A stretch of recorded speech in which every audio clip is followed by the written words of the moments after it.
Good morning. Welcome back into Wake Up America. Happy Friday to you. It is Friday, which means it's time for our great debate. Joining us now, as always, Democratic strategist and former consultant for the Department of Homeland Security, MustafaTameez, and the former lieutenant governor from the great state of New York and Newsmax contributor, Betsy McCaughey, with us here in studio. Nice to see you both. Happy Friday to you both. Today's question, an appropriate one, a simple one. Should race be a factor in Joe Biden's Supreme Court nomination? And have we taken a step forward or a step backward as a country over the last year under Joe Biden? Betsy, to you first. Thank you.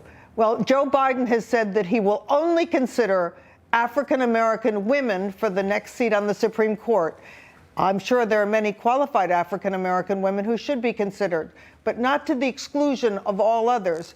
Racial quotas are not victimless crimes, and I'm sure there are also men, white and black and Asian and Latino, and women as well, of all those ethnicities, who are qualified. Take, for example, John Yoo, University of California at Berkeley law professor, esteemed jurist, Harvard Law School graduate. He is being excluded from consideration simply because of the color of his skin and the shape of his eyes. And that is very ugly. That is un-American. And this is happening throughout the Biden administration, not just in this very important Supreme Court pick. But, for example, the Biden administration is saying that blacks and Latinos go to the front of the line for scarce COVID treatments, that black farmers are eligible for debt relief, but not white farmers. This is a step backward, the reinstitution of ugly, unconstitutional racism, and it should stop. Well, you can call it what it is. It's segregation as well, and I think it's discrimination as well. Mustafa, I want to hear from you, but don't forget this 83-year-old Supreme Court Justice Stephen Breyer, nominated back in 1994 by Bill Clinton.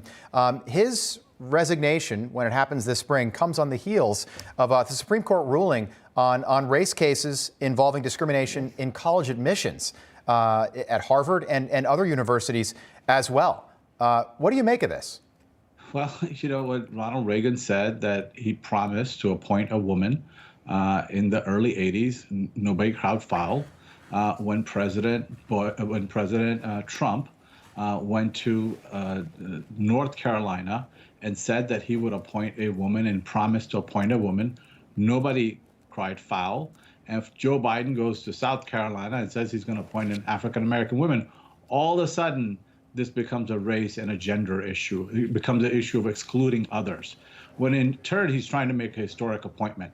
So I think that everybody has come to realize that the economy is doing all-time better. In 20 years, for the first time, the U.S. economy has grown faster than the Chinese economy. We're looking for some other controversy or manufactured controversy to talk about. In the end of the day, the economy is doing better, so we can't talk about that. We're going to talk about disappointment. Same kind of a conversation that happened both under Reagan and Trump is not allowed to happen under President Biden. Give me a break. Well, I think two or three wrongs don't make a right. Yeah, the and fact Betsy, is, in every circumstance, Reagan and Trump could do a wrong, and it's okay. Merit should be the issue, and we should consider as broad a range of candidates of every gender and ethnicity, rather than narrowing it. I have heard many politicians say. I have heard.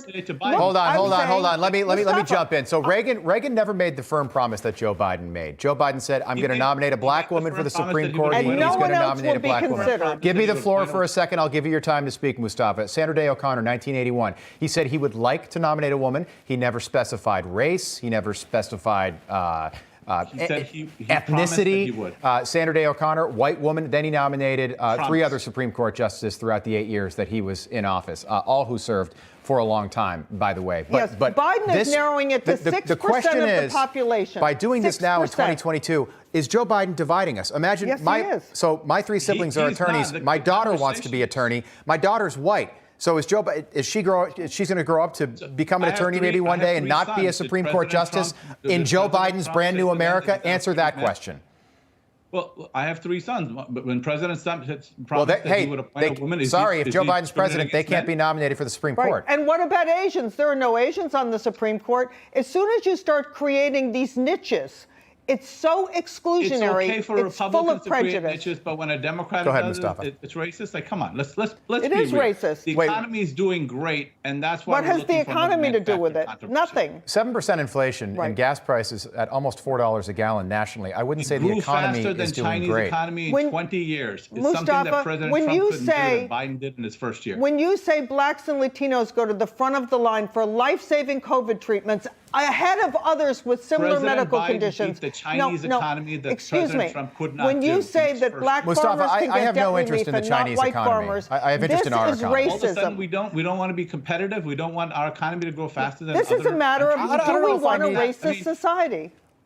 Okay. Do we want a racist society, or do we want to go beyond that, as Martin Luther King suggested, that we judge a person by the character of their content of their character, yeah. not by the color of their skin? Yeah, That's it's where we should It's be in just this very country. bizarre. It And seems by like the a way, double standard. Mustafa, had Joe Biden not said that, had he just come out and nominated a black woman as his nominee, no one would have said a thing. Well, that's the as long as she stupidity was factor. qualified. There it So let me is. So ask if he this didn't question. say anything, That's the problem with Biden. Let no me one say would have this then. cared. But he said something, say and this now it's then. so bizarre to be in a country where we're Why dividing did again. President- Right.